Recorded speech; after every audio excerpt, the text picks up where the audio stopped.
Karen's voice was a chainsaw, slicing through the quiet of my ranch at dawn. "Tear down that ugly gate, or I'll make your life hell," she bellowed, her jowls quivering with righteous fury. She stood on my property line, all 300 pounds of her, hands on hips, her HOA badge gleaming like a sheriff's star in a bad western. I'd seen her kind before, self-appointed tyrants who wielded clipboards like swords, turning neighborly disputes into personal crusades. But this time, Karen had picked the wrong fight, and I was about to turn her world upside down. The trouble started when I bought this 20-acre spread in the rolling hills of Montana, a place where the sky stretches forever and the nearest neighbor is a coyote's howl away.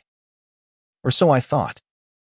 My land came with a dirt road easement, a narrow strip that let the neighboring HOA community access their cul-de-sac of McMansions. My gate, a sturdy, weathered thing of wood and iron, kept my cattle from wandering onto their pristine lawns. It was practical, not personal. But to Karen, president of the Willow Creek HOA, that gate was an affront to her vision of suburban perfection. She claimed it lowered property values and demanded its removal, citing some obscure HOA bylaw that didn't even apply to my land. I ignored her first letter, then her second. By the third, she was at my doorstep, her face redder than a barn fire, threatening lawsuits and fines. I'm no pushover. My name's Tom, a third-generation rancher with a temper as stubborn as my old mule, Betsy. I'd spent years scraping by, fixing fences in blizzards, birthing calves in the dead of night. This land was my blood, my sweat, and no HOA busybody was going to tell me how to run it. So I smiled at Karen, tipped my hat, and said, "Ma'am, this gate stays. It's on my property, and your fancy rules don't reach here." Her eyes narrowed to slits, and she stormed off, vowing to handle me. I should have known she'd escalate things, but I didn't expect her to go full outlaw. 2 days later, I woke to find my gate smashed to splinters. Tire tracks led straight to Karen's oversized SUV, parked smugly in her driveway. She'd done Ida hired someone to. No proof. Of course. She was too clever for that. But I saw the smirk on her face when I drove by, her arms crossed like she'd won some grand victory. The neighbors whispered about it at the gas station, some chuckling, others shaking their heads. "That's just Karen," they said, as if her reign of terror was as natural as the wind. But I wasn't laughing. She'd crossed a line, and I was done playing nice. I called a lawyer friend, who confirmed what I suspected. The easement allowed HOA access through my land, but it didn't give them carte blanche to destroy my property. The gate was legal, and Karen's stunt was vandalism. I could have sued, but lawsuits are slow, and I wanted justice now. So I started thinking like a rancher: protect what's yours, and don't let the wolves win. That's when the idea hit me, a plan so simple, so deliciously petty. It felt like poetry. If Karen wanted war, I'd give her one she'd never forget. The next morning, I called my buddy Jake, who owns a fencing company. "I need a fence," I told him. "A big one. And I need it fast."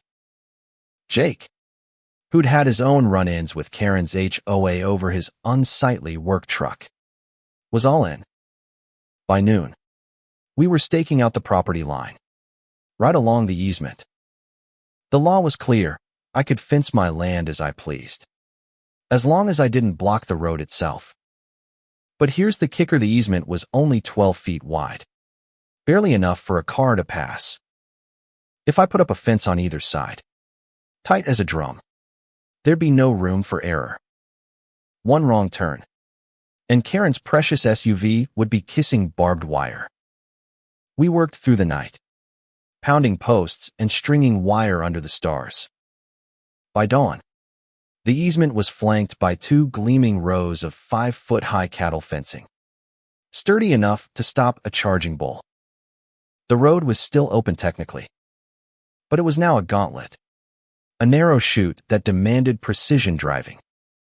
I added a new gate at the far end, right where the easement met the HOA's cul-de-sac.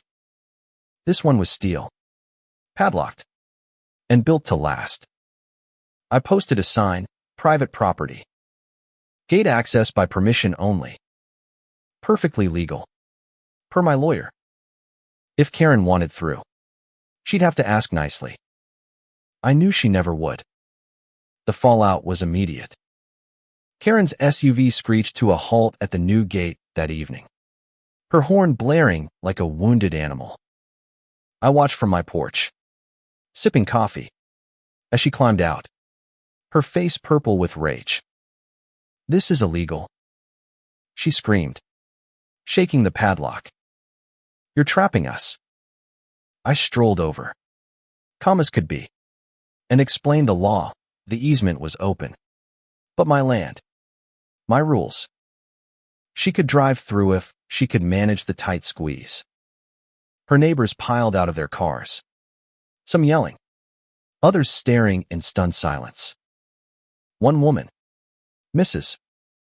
Larson, who'd always been kind, gave me a knowing nod.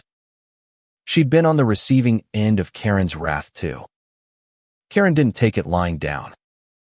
She called the sheriff, who showed up an hour later, scratching his head at the setup. He measured the easement, checked my paperwork, and shrugged. "It's his land, ma'am," he told her. "He's within his rights." Karen's jaw dropped, and for the first time, I saw her confidence crack. But she wasn't done.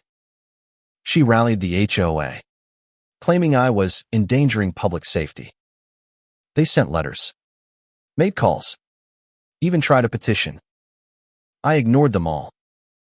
Every morning, I'd watch Karen navigate the gauntlet, her SUV scraping the fences, her curses echoing across the hills. It was better than cable. The real blow came a week later. Karen, in a fit of pique, misjudged the turn and plowed her SUV into my fence. The barbed wire tore through her bumper, and her front axle snapped like a twig. She climbed out, unhurt but livid, screaming about lawsuits. I called the sheriff again, this time reporting property damage. Karen's insurance company wasn't amused. They refused to cover her repairs, citing driver error. The HOA, tired of her antics, started whispering about replacing her as president. Mrs. Larson told me later that Karen's own neighbors were fed up, sick of her bullying and embarrassed by the spectacle. Word spread fast. The local paper ran a story. Rancher outsmarts HOA in gate dispute. And I became a minor folk hero. People stopped by with beers, sharing their own Karen stories. I didn't gloat much, but I felt a quiet satisfaction watching her empire crumble. She'd underestimated me, thinking her HOA clout could bully a rancher into submission. Instead, she'd trapped herself in a cage of her own making. Her pride and her SUV both totaled. Months later, the HOA elected Mrs. Larson as president. She came by with a pie and a proposal. They'd pay to replace my original gate if I'd open the new one. I agreed, but kept the fences up, just in case. Karen moved away shortly after. Her house sold at a loss. Rumor has it she's terrorizing a new neighborhood now. But that's someone else's problem. As for me, I sit on my porch, watching my cattle graze, the new gates swinging gently in the breeze. Sometimes, justice isn't a courtroom or a finite's offense. A padlock, and the look on a bully's face when they realize they've lost. The end.